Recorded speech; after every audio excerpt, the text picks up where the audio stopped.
Southeast and Florida. Virginia. Key facts. Abbreviation VA. Nicknames: Old Dominion, Mother of Presidents. Capital: Richmond. Flower: dogwood. Tree: dogwood. Bird: cardinal. Bat: Virginia big-eared bat. Motto: Sic semper tyrannis, ever thus for tyrants. It is appropriate that Commonwealth of Virginia, as with Massachusetts and Pennsylvania the title is not constitutionally significant, named for the Virgin Queen, should claim so many female high achievers. American music would be a great deal poorer without Philip Fitzgerald, Patsy Cline and Pearl Bailey. The brother and sister combo of Warren Beatty and Cheryl MacLaine is a proud boast for any state. But if we look at the top of the list, we see 8 presidents and 3 of the most important generals in American history. The first 3 of these presidents were also founding fathers, signatories of the Declaration of the Independence, a title also usually conferred upon James Dahlgren Monroe and Patrick Give Me Liberty or Give Me Death Henry, Virginia's first governor under independence. So this state, this old Virginia home, could regard herself as the cradle of the Revolution, the birthplace of the Republic, and she does. The 3 great heritage sites of colonial Williamsburg, Jamestown, and Yorktown form one of the most popular tourist destinations in the world. While dressing up in tricorn hats and shouting of "Oh yes" goes on there daily. It's all very distressing, but things must be, I suppose. Virginia, like Maryland, snuggles right up to Washington, D.C., so much so that it is a relatively short walk from the White House to Arlington, Virginia, where the National Cemetery has its home. I cross over the Potomac River and point the cab down the long straight drive to Arlington. It is November the 11th, Armistice Day, and Remembrance Sunday for the British, Veterans Day for the Americans. As it happens, today is a Sunday, and a beautiful one at that. Not a cloud in the sky, the sun glinting on the dazzling uniforms of the cadets and the young soldiers who usher visitors to their places for the ceremony. It is on this day at Arlington that the nation publicly commemorates and honors its veterans. Tickets are hard to come by, but I have slipped in on a press pass. This is not quite the same as our senator ceremony for Veterans Days is dedicated to the survivors, the vets. There is another day in May which is dedicated to the fallen. All around me, streaming into the amphitheater where the ceremony will be held, I see men and some women with medals swinging from their chests. On the way in, I noticed the fields surrounding the amphitheater filled with white tombstones in rows so regular that they play strange games of parallax and perspective with the eye, making a cat's cradle of their symmetry. Diagonals become ranks and files which, as you walk past, become long diagonals again. Each white point in the line, alive. No crosses, crescents, or stars of David, just simple white tablets. The latest tombs commemorate lives lost in Iraq and Afghanistan. I get into my press place and survey this scene before me. Veterans of every description and every kind of weird tunic, jacket, beret, cap and trousering, each offered in different colorways and textures, are filling the amphitheater. There are purple silk, blue zones with gold lettering, light blue tunic with silver. It is all very bewildering. I head for a group of grizzled 50 and 60-year-olds, mostly bearded, long-haired, and dressed in leather. They look scarily like bikers. They proudly announce themselves to be Hells Angels, chapter veterans, one of them, and next time a chaplain explains to me that the Hells Angels movement started out as a group of Second World War vets. I wondered that such a countercultural grouping should be so faithful to mainstream America. Do you approve of where the government sends its soldiers and how it treats them? I ask.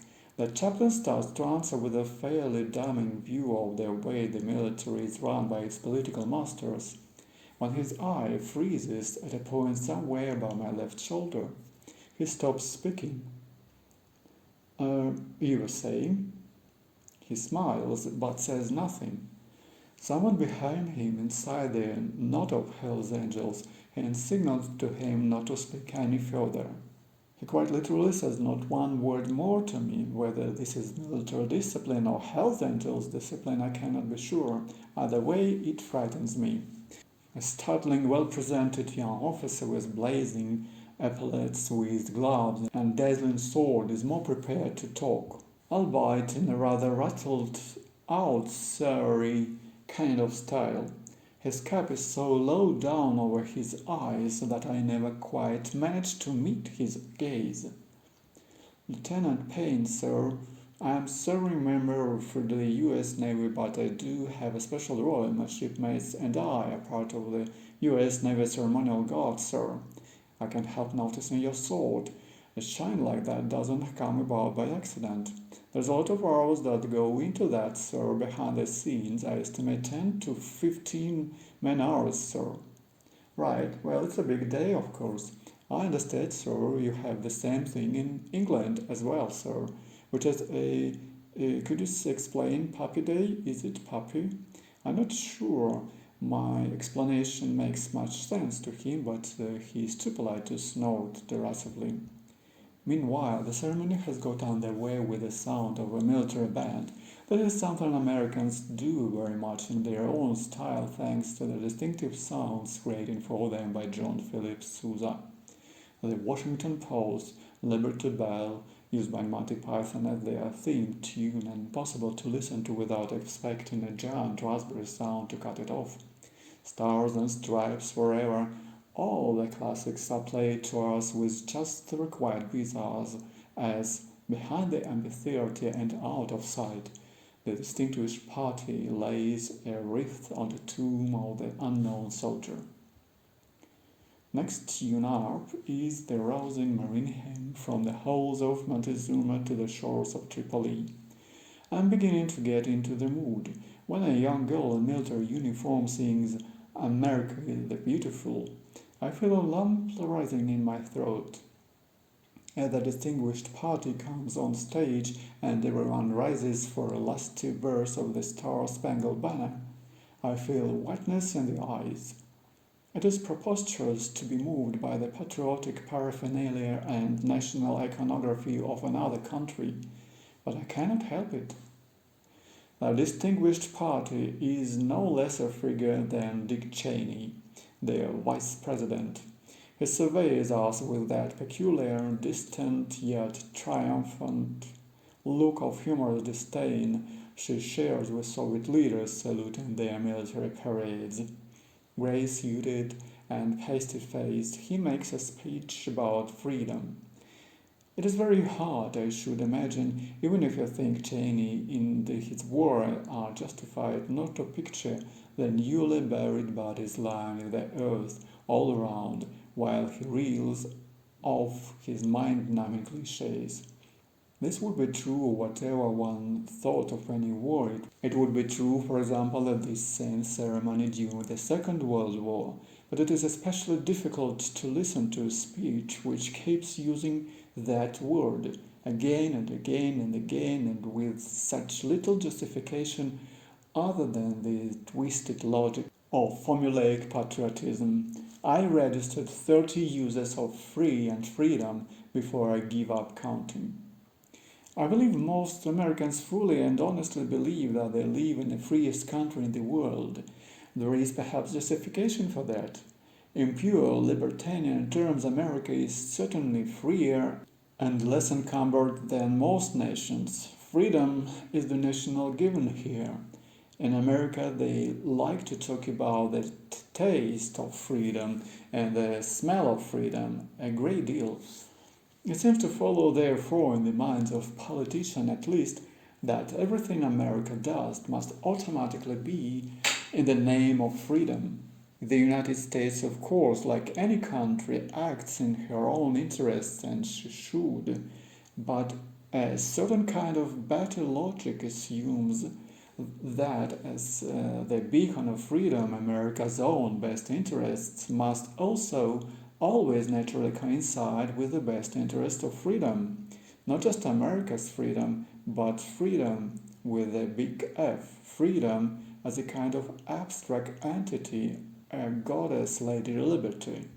Therefore, to invade a country and pound it into dust and leave it in anarchy and ruin is done in the cause of freedom.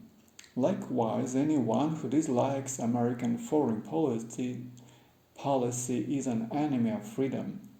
It is a most peculiar formulation and an upsetting abuse of reason.